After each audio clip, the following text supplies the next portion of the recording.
नमस्कार दोस्तों, मैं हूं वंदना भारती और आप देख रहे हैं कमोडिटी इनसाइट्स। काफी दिनों से बात हो रही है कि मैं ईटीएफ और फिजिकल की बात करती हूँ, एमसीएक्स की बात नहीं करती, यानी कि डेरिवेटिव मार्केट की बात नहीं करती हूँ। थोड़ा मुझे लग रहा है कि जो रिटेलर्स के पैसे होते हैं ना, वो बहुत पेनफुल होते हैं और उनको बचाना बड़ा जरूरी है। आपको बहुत सोच समझ के यहाँ पे निवेश करना होगा। मैंने क्यों थोड़ा सा यहाँ पे इग्नोर किया हुआ है, क्योंकि अब सिल्वर में आपके मार्जिन जो है वो बढ़ते बढ़ते एडिशनल मार्जिन, ये मार्जिन वो मार्जिन, कल से आपको फिर और मार्जिन लगेगा, 6 फरवरी से और मार्जिन लगेंगे। टोटल कितना मार्जिन है? 70% का। और 70% कितने रेट्स का? जब आप यहाँ पे 20 से 30% का मार्जिन नॉर्मल होता है। और वो हम कब देते थे? जब सिल्वर 1 लाख की होती थी, जब सिल्वर यहाँ पे 1.5 लाख की थी। अब हम यहाँ पे 280, 2-2.5 लाख के सिल्वर में हम अगर 70% का मार्जिन दे रहे हैं, तो हमारा जो आपको जो मतलब फंड होता है वो बहुत ज्यादा लग जाता है यहाँ पे। और वो रिस्क पे होता है। रोल ओवर के पैसे यहाँ पे आते हैं, फिर चार्जेस, अदर चार्जेस होते हैं। इस वजह से मैंने यहाँ पे थोड़ा सा यहाँ पे बोला था कि करना भी है तो आप इंट्राडे करिए, और अदर कमोडिटीज में भी आप कर सकते हैं। सिमिलर स्टोरी आपको गोल्ड की है। अच्छा, एक चीज और है। गोल्ड और सिल्वर में दोनों तरफ क्या मूव आ रही है, अपसाइड और डाउन साइड। अब यहाँ पे है, मैं बार बार कहूंगी, कहीं पे कंफ्यूज नहीं होना है, पैनिक नहीं होना है, क्योंकि अभी यहाँ पे मैंने कोई ट्रेंड चेंज नहीं बोला है कि नीचे आ रहा है तो मैं नीचे बोल रही हूँ, ऊपर आ रहा है हम ऊपर बोल रही हूँ। नहीं, मैंने हमेशा एक चीज आपको कभी भी कंफ्यूज नहीं किया, फंडामेंटल सेम है। प्राइसेस फिर से वापस आएंगे। अब यहाँ पे आप कहेंगे अच्छा, प्राइसेस ऊपर आएंगी, फंडामेंटल सेम है, तो गिरावट क्यों हो रही है? दो स्तंभ होते हैं हमारे यहाँ पे आपको निवेश के। एक तो हमारा फिजिकल डिमांड होता है, एक हमारा इन्वेस्टमेंट डिमांड यहाँ पे होता है। जो इन्वेस्टमेंट डिमांड होता है वो, उसकी एंट्री एग्जिट बड़ी आसानी से होती है, चाहे वो आप ईटीएफ में हो, चाहे वो डेरिवेटिव मार्केट में हो, चाहे आप कुछ अदर प्रोडक्ट्स ले रहे हैं। लेकिन जब आप फिजिकल बाइंग करते हैं तो फिजिकल बाइंग आप लॉन्ग टर्म और स्टेबिलिटी के लिए यहाँ पे करते हैं और यूजेस के लिए करते हैं, पहली बात है। दूसरी बात यह है कि जब आपको, जब आप निवेश में जाते हैं, और शॉर्ट टर्म निवेश का जिनका ध्यान रहता है, या जिनको लगता है कि कम मतलब समय में हमें बहुत बड़ा मुनाफा मिल गया, वो आपको मुनाफा वसूली करेंगे। और जब भी वो मुनाफा वसूली करेंगे तो प्राइसेस जो है वो लोअर साइड भी आपको यहाँ पे आएगा।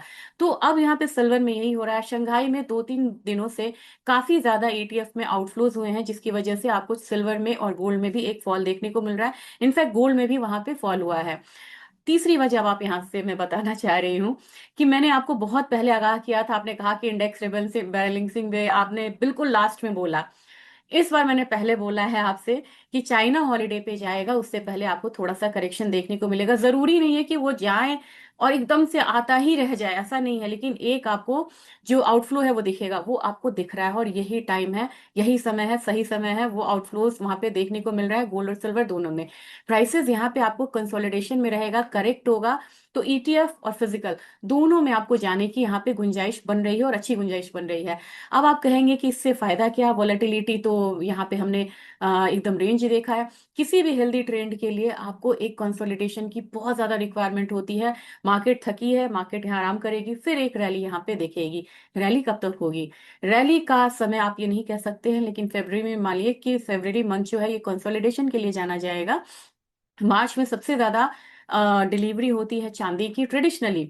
तो मार्च महीना वॉलेटाइल रहेगा, और दिवाली तक आप लोग को जो आपके ट्रेंड्स फंसे हुए हैं, ट्रेड्स फंसे हुए हैं, रेट्स फंसे हुए हैं, उसका बहुत बड़ा हिस्सा आपको आता हुआ दिखेगा रैली का। ये चीजें हैं। लेकिन इस बीच में आपको भूलना नहीं है, क्या बहुत दिनों से मैंने नहीं बोला, और ना आप लोगों ने मेरे से पूछा, गोल्ड सिल्वर रेशियो। तो मैं भी यहाँ पे मिस की हूँ, और मुझे लगा कि पहले इस पे मुझे बात करनी चाहिए। तो सबसे पहले गोल्ड सिल्वर रेशियो पे यहाँ पे हम जाएंगे। और जब इसके चार्ट्स को, क्योंकि इतनी चीजें थी ना, मैं भी मिस करती हूँ, मुझे ध्यान रहता है, मैं मिस कर जाती हूँ। अब यहाँ पे आप देखिए, गोल्ड सिल्वर रेशियो में सोना जो है स्टेबिलिटी के साथ यहाँ पे ट्रेड होता हुआ दिख रहा है, क्योंकि चांदी से पैसे गए हैं और इन्वेस्टमेंट डिमांड के पैसे भी यहाँ पे गए हैं। अब आपको नीचे कितना आया था? 45.5 आया था, 45.5:1 आया था। अब ये रिकवर करके कितना आ गया है? 62 आ गया है। कहाँ तक की उम्मीद है? अब मुझे उम्मीद है ये 67.7 बन जाएगा। अच्छा, इसका मतलब क्या हुआ? जो लोग नए हैं, ये gold prices divided by silver prices है। अच्छा, इसका मतलब क्या हुआ? इसका मतलब ये है कि अभी आने वाले समय में भी आपको गोल्ड जो है सिल्वर को यहाँ पे आउट परफॉर्म करता हुआ नजर आएगा, यानी कि गोल्ड में ज्यादा तेजी होगी एज कंपेयर टू सिल्वर। अब चलिए, जब इतनी बातें हुई हैं तो आपको बोल दूं कि थोड़ा सा और क्या फैक्टर्स हैं जो कि इसके प्राइसेस को दबाव दिया हुआ है। विक्स को छोड़िए, आपको अब अगला यहाँ पे ध्यान देना है। ये है ट्रेजरी, ट्रेजरी और इसका गोल्ड का हमेशा नेगेटिव कोरिलेशन होता है। ये मैंने आपको दिया है यूएस ट्रेजरी यहाँ पे लगा करके, और ये 1 मंथ का है। और इसमें अगर आप देखेंगे, ये मैंने क्या लगाया है, यूएस ट्रेजरी लगाया है, और ये 1 मंथ का ही लगाया है। अब इसमें आपको लॉन्ग कंसोलिडेशन है। अब मुझे यहाँ पे लग रहा है कि ये ट्रेजरी आपको फॉर द टाइम बिंग थोड़ा सा तो पलट के यहाँ पे आएगा, 5 के करीब आएगा, 5 के करीब। तो यहाँ पे ट्रेजरी में जो लगातार, और ये मंथली चार्ट है, इसमें हमें कंफ्यूज नहीं होना है, ये मंथली चार्ट है। और अगर मतलब मुझे लग रहा है कि मैं 5 ईयर्स का यहाँ पे लूं, तो मंथली चार्ट में आपको काफी ज्यादा दिखेगा कि ईयर टू डेट ही अगर मैं ले लूं, तो मुझे लग रहा है कि यहाँ पे एक रिवर्सल जो है वो देखने को मिलेगा। यहाँ रिवर्सल आएगा तो फिर आपको वो गोल्ड को थोड़ा सा हार्म करता हुआ नजर आएगा। उसको क्या यहाँ पे सपोर्ट कर रहा है, उसको सपोर्ट कर रहा है डॉलर इंडेक्स। डॉलर इंडेक्स में लगातार एक यहाँ पे बढ़त आते हुए दिखी है। एक चीज और बोलूंगी, वीडियो भले ही लंबा हो जाए लेकिन आपको सारे फैक्टर्स पता चलेंगे। मेटल्स में गिरावट आई है, तो यहाँ पे जो क्रिटिकल मिनरल्स है उसकी प्राइस फ्लोरिंग की बात हो रही है, स्कीम की बात हो रही है, यानी कि वो जो प्राइस अब आपको मिनरल्स पे लगेगा, क्रिटिकल मिनरल्स पे लगेगा, चाहे वो लिथियम हो, जिंक हो, सिल्वर हो, कॉपर हो, यूएस ने भी यहाँ पे बात करी है, उसमें आपको जो प्राइस होगा वो गवर्नमेंट कंट्रोल्ड होगा, जिसकी वजह से हम लोगों ने बहुत ज्यादा यहाँ पे प्राइसेस को डाउनसाइड आता हुआ देखा। तो चलिए अब लेवल्स की यहाँ पे बात करेंगे, और लेवल्स की जैसे ही हम यहाँ पे बात करेंगे, तो हम आते हैं सबसे पहले इंटरनेशनल मार्केट में, हम आएंगे यहाँ पे गोल्ड पे आएंगे। पहले मैं स्क्रीन शेयर कर दूं। यहाँ पे जैसे ही आप आएंगे तो आपको दिख जाएगा कि अब प्राइसेस थोड़ा सा डाउन साइड है। अगर आपको मैं क्रूशियल लेवल बता देती हूँ, अगर आपको ये 4900 से नीचे की क्लोजिंग देता है, तो नेक्स्ट हम यहाँ पे और भी डाउनफॉल आता हुआ देख सकते हैं। इसकी तैयारी आप जरूर रखिएगा। और अपसाइड आपका रहेगा 51-5200 तक, वो भी इंटैक्ट है।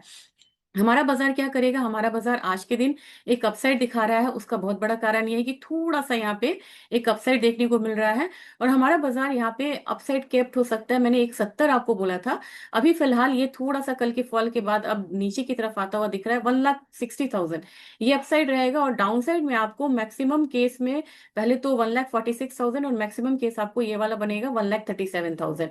ये लेवल्स अगर आपको आते हैं तो यहाँ पे आपको लिवाली बनती है, चाहे वो आपकी फिजिकल में हो या एटीएफ में हो या एनी फॉर्म हो।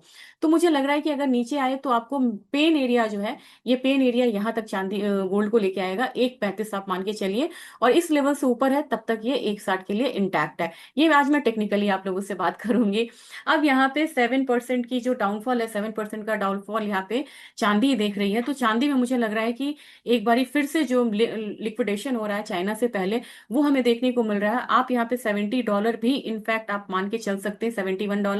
और एक मैंने आपको $65 का लेवल दिया है, वो मैं जानबूझ के दी थी क्योंकि मुझे लग रहा था कि एक हॉलीडे से पहले वो लेवल टेस्ट कर सकता है in the case of emergency. तो यहाँ आपको $71 मुझे लग रहा है कि अगर करेक्ट होता है तो आएगा, और नहीं तो फिर ये रिवर्सल, कोई भी रिवर्सल इसका 95 पे रुक सकता है। सिल्वर में अगर हमारे बाजार में बात की जाए तो यहाँ 7%, यहाँ 5.8%, इतनी ज्यादा गिरावट नहीं है। लेकिन फिर भी हम अगर ये लेवल को ब्रीच करते हैं, ये लेवल कौन सा है, ये लेवल हमारा है 2 लाख, 2.5 लाख के करीब। और 2.5 लाख का लेवल जैसे ही यहाँ पे ब्रीच होता है, तो हमें एक बार हो सकता है कि 2,38,000 का लेवल मिले। 2,38,000 का लेवल ये आज लगा चुका है, तो आप बोलेंगे ये तो आज ही लगा चुका है। नेक्स्ट आपको 222 वाला जो हमारा लो लगा था, 2,22,000 वाला, वो लेवल्स आपको देखने को मिल सकते हैं। मॉर्निंग में मैंने आगाह किया था कि यहाँ पे आज करेक्शन देखने को मिल सकता है गोल्ड सिल्वर में, अगर आपने वीडियो रेफर किया होगा। ऑयल में भी यहाँ पे एक डाउन साइड है, $62 नीचे की तरफ अगर आता है तो हमारा मार्केट जो है 5,600, 5,650 के करीब आता हुआ दिख सकता है। जबकि नेशनल गैस में एक रिवर्सल यहाँ पे फिर से, मैंने कहा था कि अभी डाउन है मॉर्निंग में, लेकिन मानिएगा नहीं, थोड़ा ऊपर जा भी सकता है, 3.6 मान के चलिए छोटे स्टेप्स के साथ। 340 मैंने सुबह में बोला था, बस उसको ही इंटैक्ट लेके चलेंगे। जबकि ये जो काउंटर्स है ये प्रेशर में है। कल के न्यूज के बाद जो जेडी वांस की स्टेटमेंट आई थी, उसके बाद मुझे लग रहा है कि ये ट्रेंड लाइन है, इसके नीचे जाता है तो ही यहाँ पे ट्रेंड चेंज होगा, नहीं तो देखते हैं कि 315 को ये ब्रीच करता है या नहीं करता है। एल्यूमिनियम में भी यहाँ पे ये गिरावट के बाद रिवर्सल है, 317 एक अपसाइड मतलब इंटैक्ट है। और यहाँ पे नीचे लेवल से आपको एक बाइंग रिटर्न आ रही है, और देखना होगा कि ये डबल बॉटम बनता हुआ दिख रहा है। तो 302 को ही आप यहाँ पे मानिए कि 302 नहीं जब तक तोड़ता है तब तक हम इसे बहुत ज्यादा डाउनसाइड नहीं मानेंगे। और कॉपर में मुझे लग रहा है कि एक बार 1,200 का लेवल आ सकता है। निकल में भी अभी मुझे ध्यान नीचे का ही है क्लियरली, तो मुझे लग रहा है कि एक बारी 1490 तक प्राइसेस आ सकता है। असर यहाँ पे बेरिश मतलब प्रेशर आपको इनफैक्ट एग्री काउंटर में भी देखने को मिल रहा है। ये आपको 24,23,400 आपको लगेगा आता हुआ। और धनिया की बात की जाए, धनिया में भी प्रेशर बिल्डअप होता हुआ दिख रहा है, मुझे लग रहा है कि 11,000 तक आ सकता है। टर्मरिक की बात की जाए, टर्मरिक एक रेंज में है 16,300 के करीब आ सकता है, जबकि कार्डमम भी अब एक रेंज में है। ग्वारगम ग्वारसीड एक बढ़ते हुए रेंज में है बिल्कुल, और इसमें 10,700 अभी भी मेरा इंटैक्ट है कि 10,700 तक आ सकता है, जबकि ग्वारसीड एक अच्छा मूव दिखाया है। नेक्स्ट हम इसमें 5750 मान के चल सकते हैं। कोकूड में मैंने कल कहा था कि अब यहाँ पे मुझे अपसाइड लग ही लग रहा है, लेकिन कल इसने एक जबरदस्त रिवर्सल दिया था। देखते हैं अगर 3419 से ऊपर क्लोजिंग होती है, तभी यहाँ पे आप मान के चलिए कि 3500 आ सकता है। जबकि कैस्टर आपको अब एक अच्छा रिवर्सल दिखा रहा है, यहाँ पे कंसोलिडेशन लेके 6300 के करीब का।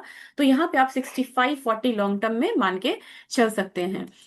डेटा वाइज देखा जाए तो यस्टरडे डेटा जो था इसका भी प्रेशर आया था गोल्ड पे, क्योंकि जितने भी डेटा थे वो एक्सपेक्टेशन से बढ़ के आए थे। नॉन मैन्युफैक्चरिंग पीएमआई भी ज्यादा बढ़ के आया था। क्रूड ऑयल की इन्वेंट्रीज भी यहाँ पे गिरी थी, और वो भी पॉजिटिव डेटा था। आज के दिन की अगर बात करें कि डेटा क्या है, तो आज के दिन में आपको इनिशियल जॉबलेस क्लेम है, ज्यादा लोग इस पे आ रहे हैं। और बैंक ऑफ इंग्लैंड का है, अनचेंज रहने की संभावना है। जोन्स ओपनिंग में यहाँ पे ज्यादा लोग आ रहे हैं। देखते हैं, एक मिला जुला डेटा है, किस तरीके का इम्पैक्ट है। लेकिन आपको चाइना का भी इम्पैक्ट आ रहा है प्राइसेस पे। अब प्राइसेस जो है वो थोड़ा सा करेक्ट होगा, इंतजार करिए, नीचे का लेवल मिलता है तो आप 20 भी लीजिए। और आपको अगर लेना है तो आप अपने मेटल्स कुछ शेयर्स को भी ले सकते हैं। Thank you.